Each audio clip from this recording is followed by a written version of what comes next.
very great wrath upon the people. From the second book of Maccabees, chapter 6. For the temple was full of the riot and revellings of the Gentiles, and of men lying with lewd women. And women thrust themselves of their own accord into the holy places, and brought in things that were not lawful.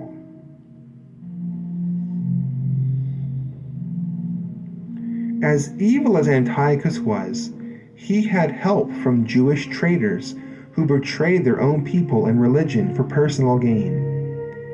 There was a holy high priest presiding over the temple named Onias. He was a good and honest man who loved the law of God and acted with integrity. However, his brother Jason betrayed him and promised Antiochus large sums of money if he made Jason the high priest.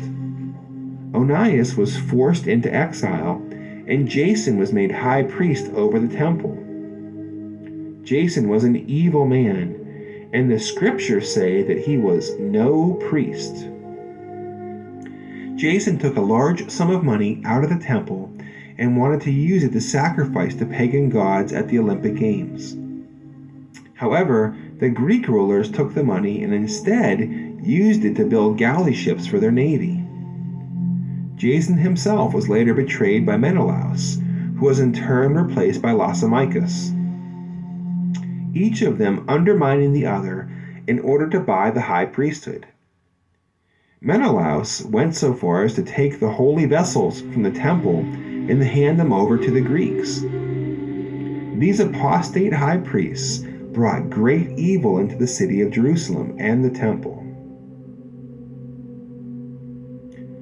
From the second book of Maccabees, chapter 3. Therefore, when the holy city was inhabited with all peace, and the laws as yet were still very well kept, because of the goodliness of Onias the high priest, and that hatred in his soul he had for evil. But one Simon of the tribe of Benjamin, who was appointed overseer of the temple, strove in opposition to the high priest to bring about some unjust thing in the city.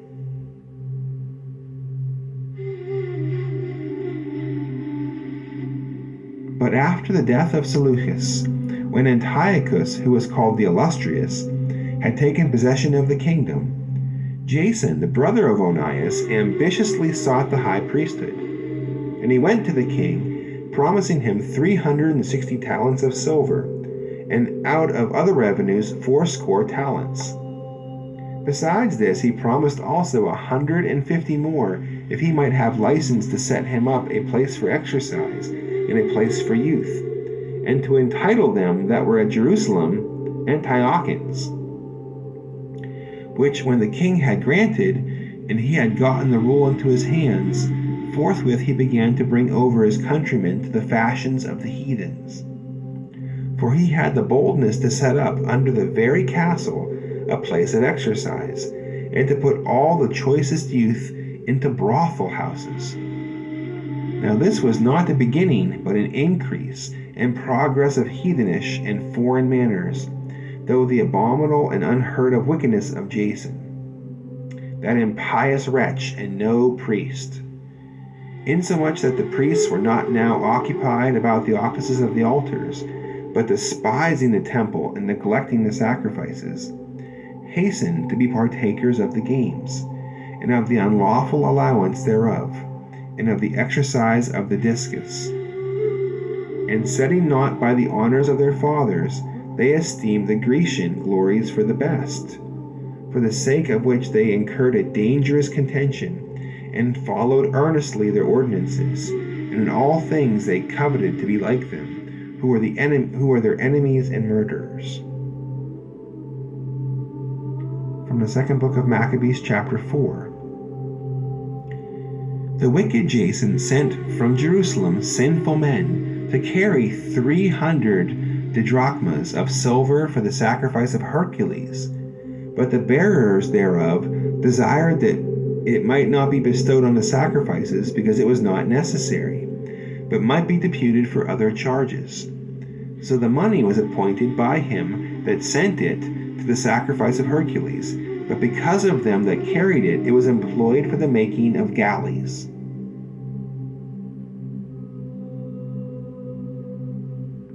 From the second book of Maccabees, chapter 4. 3 years afterwards, Jason sent Menelaus, brother of the aforesaid Simon, to carry money to the king, and to bring answers from him concerning certain necessary affairs. But he, being recommended to the king, when he had magnified the appearance of his power, he got the high priesthood for himself, by offering more than Jason by 300 talents of silver. So having received the king's mandate, he returned, bringing nothing worthy of the high priesthood, but having the mind of a cruel tyrant and the rage of a savage beast. Then Jason, who had undermined his own brother, being himself undermined, was driven out a fugitive into the county of the Ammonites. And Menelaus was removed from the priesthood, Lysimachus his brother succeeding. Then Menelaus, supposing that he had found a convenient time, having stolen certain vessels of gold out of the temple, gave them to Andronicus, and others who had sold at Tyre and in the neighboring cities. Greek culture had the very perverse practice of pederasty. Upper-class Greek men sought after young boys with to engage in sexual activity. When the Greeks took control of Jerusalem, they took young Jewish boys and put them in brothels. Pederasty in Greek culture is most marked by the classical period of Greek history, which is prior to Alexander the Great. However, pederasty did continue after Alexander the Great, although it was not as socially acceptable as it once was. From the second book of Maccabees, chapter 4. For he had the boldness to set up under the very castle a place of exercise, and to put all the choicest youth in brothel houses.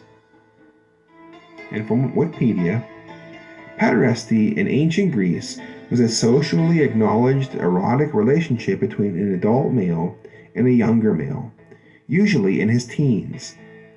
It was characteristic of the archaic and classical periods. The influence of pederasty on Greek culture of these periods was so pervasive that it has been called the principal cultural model for free relationships between citizens.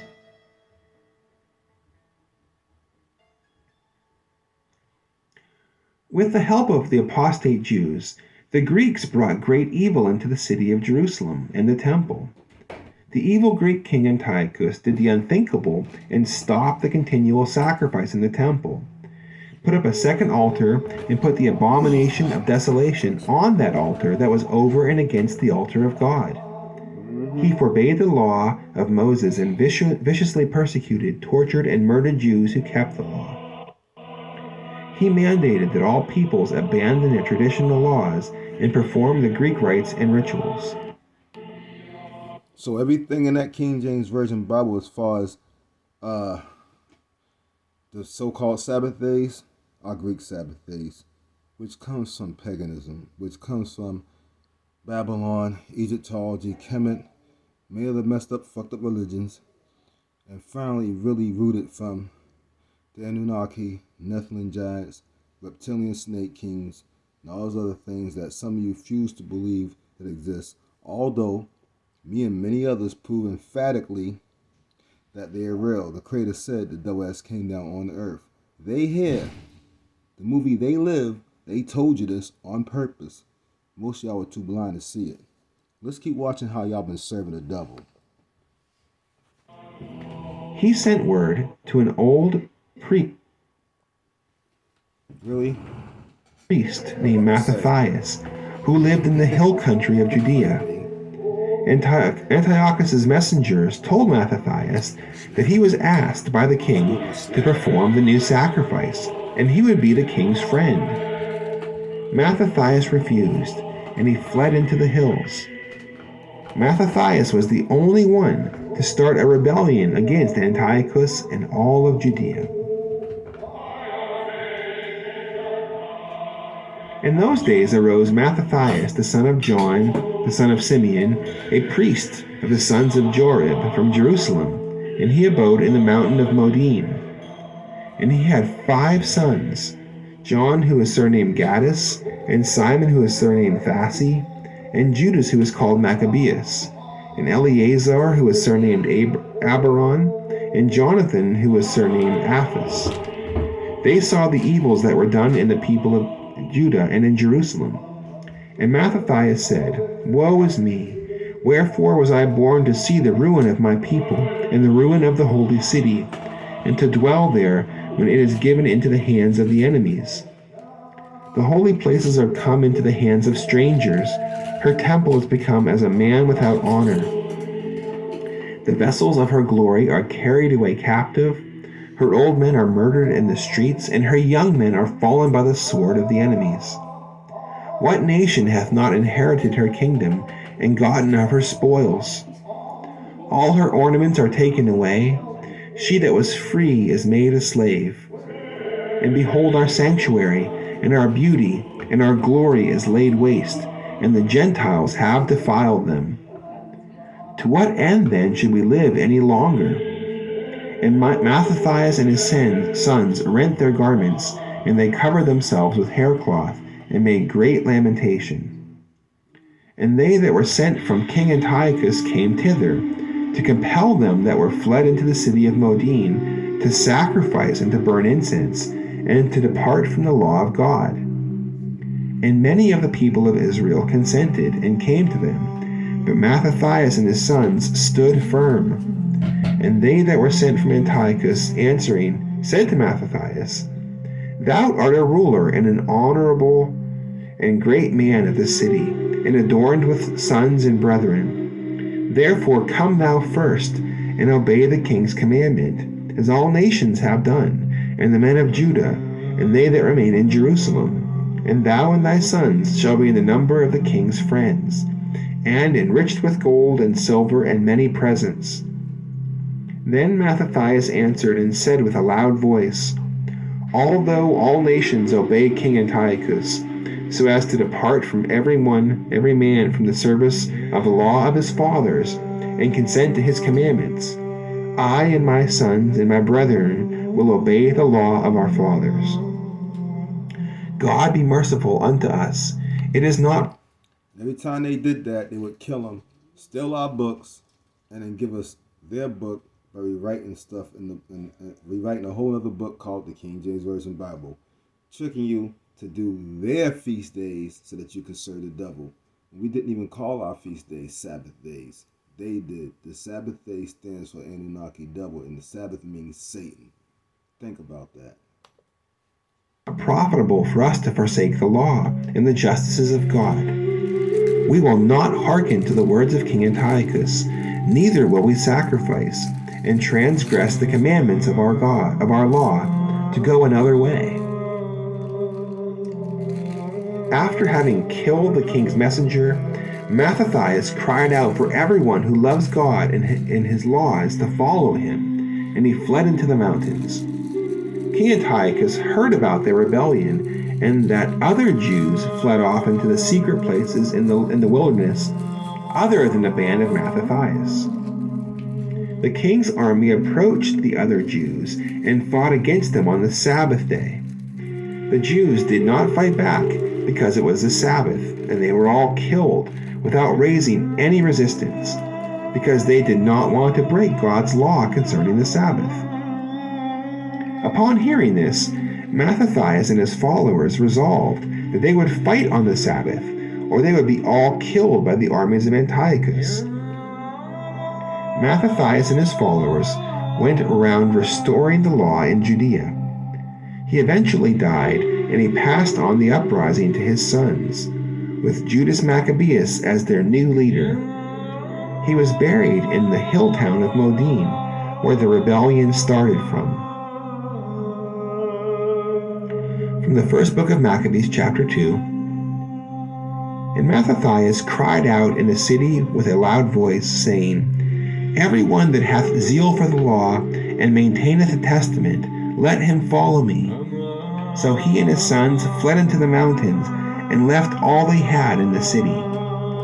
Then many that sought after judgment and justice went down into the desert, and they abode there, they and their children, and their wives, and their cattle, because afflictions increased upon them. And it was told to the king's men, and to the army that was in Jerusalem, in the city of David, that certain men who had broken the king's commandment were gone away into the secret places in the wildernesses, and that many were gone after them. And forthwith they went out towards them, and made war against them on the Sabbath day. And they said to them, Do you still resist? Come forth and do according to the edict of King Antiochus, and you shall live. And they said, We will not come forth, neither will we obey the king's edict to profane the Sabbath day. And they made haste to give them battle.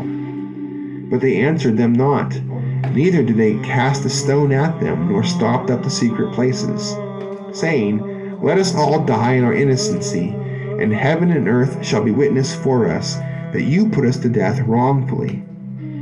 So they gave them battle on the Sabbath, and they were slain with their wives, and their children, and their cattle, to the number of 1,000 persons. And Mattathias and his friends heard of it, and they mourned for them exceedingly.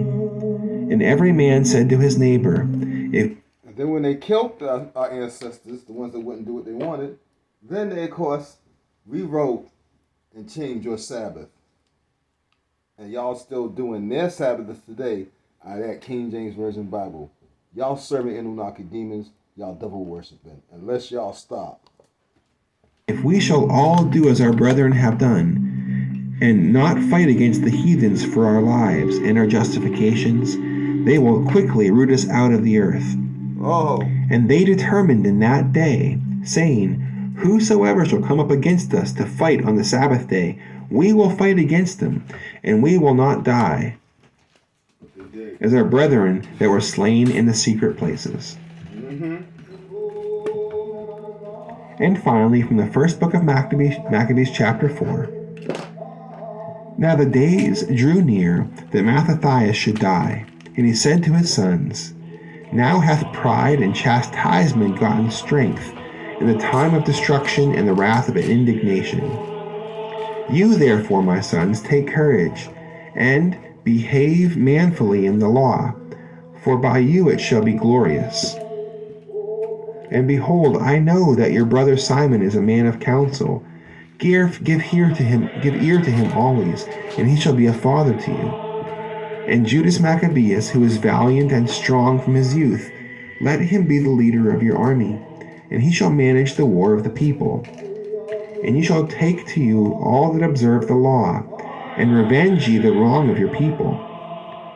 Render to the Gentiles their reward, and take heed to the precepts of the law. And he blessed them, and was joined to his fathers, and he died in the 146th year. And he was buried by his sons in the sepulchres of his fathers in Modin. And all Israel mourned for him with great mourning. This concludes our presentation on the Old Testament story of the Maccabees. Now we can move on to the paralleled story in church history. Okay, so before we move forward, this proves that after they killed your ancestors, they changed your laws and ordinance. They put in that King James Bible. Okay? Unfortunately, history is written by the victors, not by the losers. So you get his story, whatever he wants you to do, for 1995 in that King James Version Bible. The most wickedest, well, probably not the most wickedest, but very wicked. King James studied in demonology and trigonometry, which is a form of devil worship, which is why he was going to war with the black Moors, who were Jacobites, and they sent the white men against us, financed their war. We're fighting with them because they want to take on the Arab traditions, because they were chilling with the Arab guys too. And when they figured out that the white men had found out that they were going to double cross them because they really wanted to over us and the white men, they had got them out of the slave master. Okay? And that was pretty much coming to our doom. But it goes further. Okay, so for the next one, we're going to talk about how they put it into the churches and how y'all keep doing their days, which is all pagan.